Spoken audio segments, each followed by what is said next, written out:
ئێمەش بە ئەرکی خۆمانزانی وەکو یەکێتی ئافرەتانی کوردستان ڕۆڵمان هەبێت و هەماهنگ و پشتیوانی حکوومەتی هەرێمی کوردستان بین لە پاراستنی ئاو بە فیڕۆنەدانی ئاو.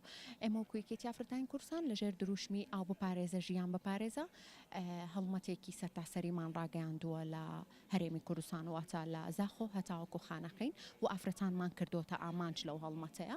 هەڵمەتەکەمان پێک هاتووە لە بڵاوکردنەوەی هەزاران ئاگانامە لە نێو ئافرەتاندا و بڵاوکردنەوەی هۆشیاری لە نێو ئافرەتاندا بۆ پاراستنی ئاو سەرچاوی پاراستنی سەرچاوی ئاوی خواردنەوە. ئەمە خاڵێکی تر ئەنجامدانی کۆڕ و سیمینار لە نێو ئافرەتاندا بۆ هۆشیارکردنەوەی ئافرەتان لە پاراستنی ئاو و پەروەردەکردنی تاکەکانیان بۆ پاراستنی ئاو. بۆچی ئێمە ئافرەتانمان کردوتە ئامانج لەبەرەوەی ئافرەتان بەکارهێنەری سەرەکی ئاون بە تایبەتی لە نێو خێزانەکاندا چونکە ئەوان ئەرکەکانی ماڵیان لە ئەستۆگرتۆ وەکو قاپشۆردن و جلو بەرگ شۆردن و مافورەکانی ناوماڵ و هەروەها هەموو ئەو ئەرکانەی تر بۆیە ئەوان ڕۆڵی سەرەکیان هەیە لە پاراستنی ئاو لە نێو خێزانەکاندا.